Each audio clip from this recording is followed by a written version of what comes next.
Bonjour à tous. Donc je suis Martin Véron, je suis délégué régional de l'Agence nationale de la sécurité des systèmes d'information. Alors je ne sais pas si vous connaissez précisément les missions de l'ANSSI. Donc on est une agence étatique rattachée au service du Premier ministre. Et nos missions historiques sont d'accompagner des opérateurs budgétiques au niveau de l'État, plusieurs centaines, des opérateurs publics ou privés qui, si jamais se considèrent attaqués, pour avoir un impact sur la nation, sur le bon fonctionnement de l'État et sur des citoyens de manière générale. Donc on n'est pas forcément connu du grand public et des délégués comme moi ont été déployés dans les régions depuis fin 2016.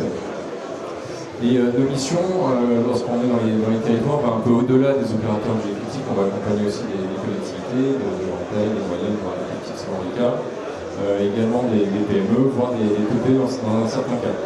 Et on s'est rendu compte qu'il y avait donc déjà un faible niveau de cybersécurité dans les territoires. Et quand nous on s'adressait avant aux grands opérateurs au ministère, on avait toujours face à nous des experts en cybersécurité, des responsables de cybersécurité, des équipes. Mais lorsqu'on s'adresse à une collectivité ou à une PME, il y a rarement quelqu'un en interne qui est compétent dans la cybersécurité. Et donc on se rend compte qu'il y a un énorme besoin d'accompagnement pour prendre en compte le risque cyber et mettre en place des premières actions. Et on a aussi constaté, parce qu'on a fait une investigation pendant 6 mois sur le terrain, on a constaté qu'il y avait une véritable phobie des prestataires du numérique et de la cyber. On a ce qu'on appelle constaté un syndrome du garagiste. Je ne sais pas si le syndrome du garagiste ça vous parle. Moi ça me parle pas mal parce que j'y connais rien en mécanique, j'y connais rien en voiture. Et dès que je vais chez un garagiste que je ne connais pas et qui me dit qu'il faut changer les plaquettes de frein, il faut changer la turbine, je ne sais même pas de quoi il me parle, il y a Jean qui lance qui est HS aussi.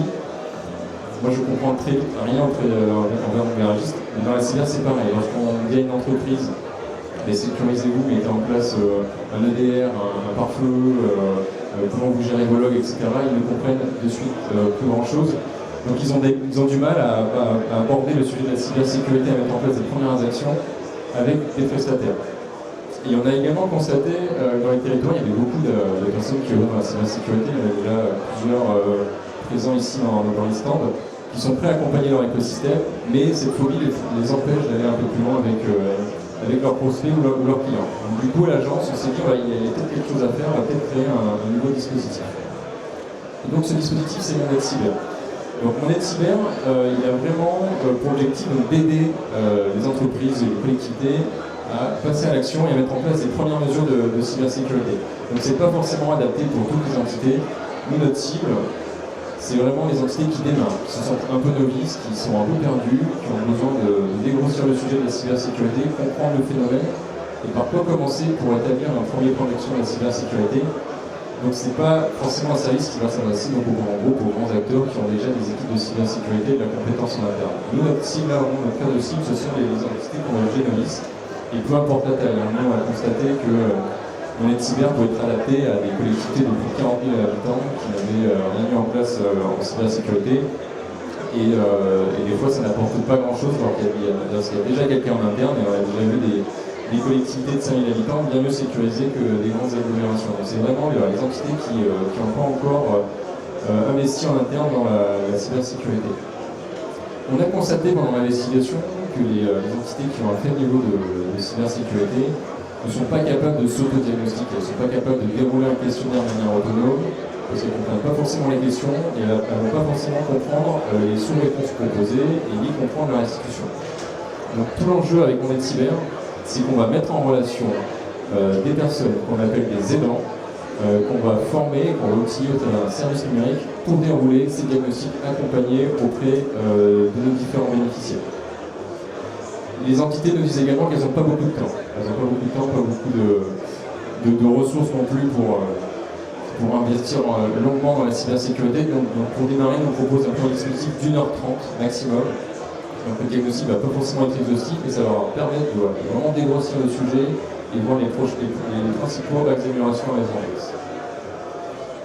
Donc c'est basé sur une trentaine de questions qui est inspirée de nos guides, qui s'adaptent aussi à la menace qu'on constate actuellement, et qui est vraiment focalisé sur la cybercriminalité de masse et opportuniste qui touche de manière aléatoire toutes les entités publiques et privées des territoires. Et on a vraiment travaillé sur la simplification du sujet, vraiment vulgariser les questions, vulgariser les recommandations, pour que le service soit le plus compréhensible possible. Donc en fait, le cœur du projet, c'est pas forcément le diagnostic en lui-même, c'est un réseau d'aidants qu'on va constituer. On a déjà formé une cinquantaine de personnes sur le Niortais. Donc, un des principes forts, c'est que le diagnostic doit être gratuit. Vous savez, il y a le fameux syndrome du garagiste qui va réapparaître si le diagnostic devient payant. Donc il est vraiment très important qu'on s'inscrive dans un sentiment d'utilité publique et qu'on s'engage sur la base volontariat pour intégrer cette communauté des aidants. Et aujourd'hui, dans les aidants, on est à peu près 1200. Il y a des services de l'État, il y a des RSSI de collectivités ou des ingénieurs qui veulent aider les collectivités avoisinantes ou voir les associations. Il y a des groupements d'intérêt public, notamment sur la santé, qui œuvrent beaucoup.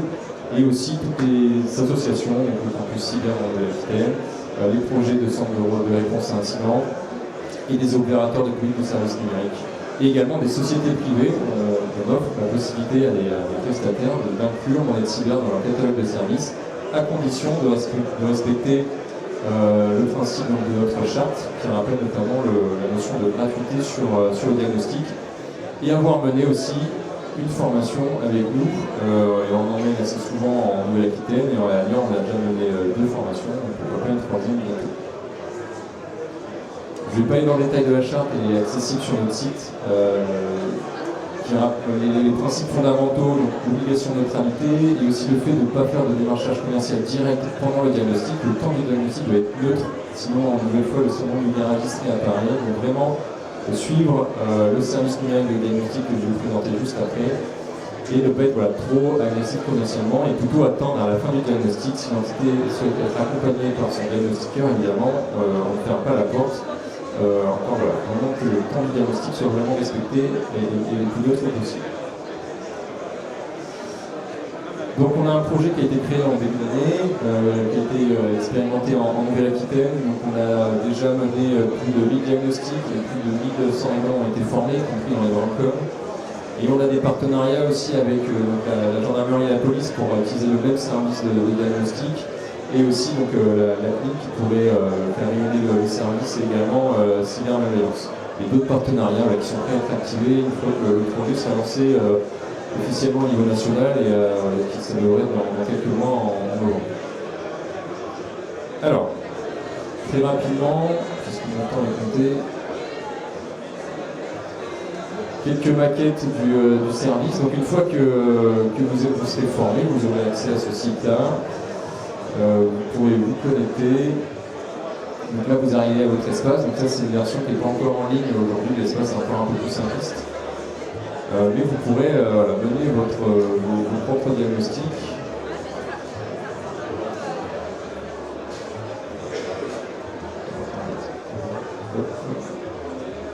Là, je suis sur du Figma, donc c'est pas exactement comme le meilleur service.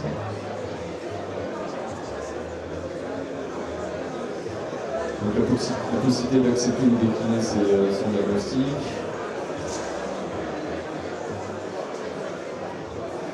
Donc là, on va commencer un diagnostic. On ne va pas dérouler toutes les questions, mais c'est vraiment pour que vous voyez le design du service. On est sur une trentaine de questions avec des infobules pour ceux qui vont découvrir la cybersécurité en devenant aidant. Différentes questions, donc ça c'est plutôt des questions complexes, elles ne sont pas très intéressantes. Je passe un peu vite.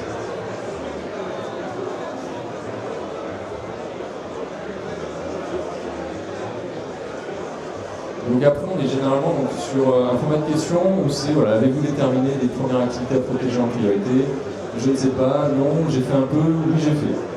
Donc à la fin du questionnaire, en fonction des réponses qui ont été données, on va pouvoir d'abord établir un indicateur de maturité, mais surtout le plus important, c'est les 6 mesures prioritaires. On ne va pas pousser l'exhaustivité des mesures parce qu'on s'est rendu compte que les entités étaient parfois bloquées vu l'ampleur de la tâche.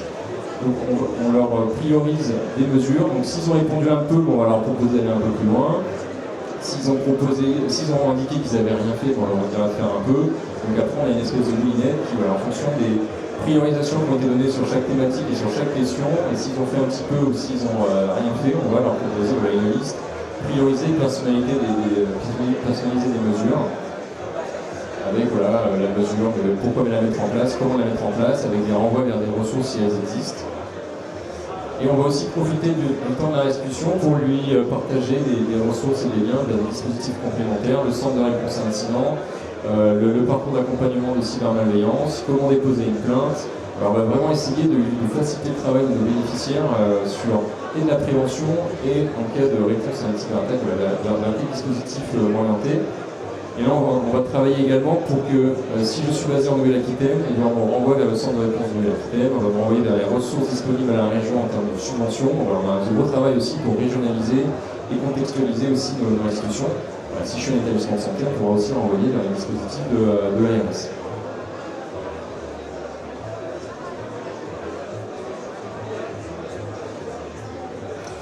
Donc là, je vais laisser me poser quelques questions juste pour résumer les choses. Donc, en fait, Mon Aide Cyber, ça va s'adresser tant aux entités qui démarrent en termes de cybersécurité, donc on va accompagner, mais surtout si vous êtes intéressé pour être diagnostiqueur et intégrer soit la clause tout simplement et intégrer ce qu'on voit l'intérêt général, ou bien voilà, si vous êtes un prestataire, vous pouvez intégrer ça dans vos actions de prospection. Vous pouvez démarrer par votre premier rendez-vous, vous démarrez par un diagnostic Mon Aide Cyber qui sera totalement neutre et qui va orienter après vers une feuille de route qui sera également neutre. Donc voilà, n'hésitez pas, ça peut être aussi intéressant pour vous de proposer des diagnostics auprès de votre sous-traitance, auprès de vos partenaires, pourquoi pas l'entreprise aussi de votre conjoint ou de conjoint, ou bien ça peut être la ville où vous êtes, etc. Donc on est évidemment preneur de toute volonté pour nous accompagner dans les diagnostics. N'hésitez pas à nous contacter sur monaidcyber@cyber.fr, soit si vous voulez être diagnostiquer, soit si vous voulez être diagnostiquer. Je ne sais pas s'il y a des questions dans la salle.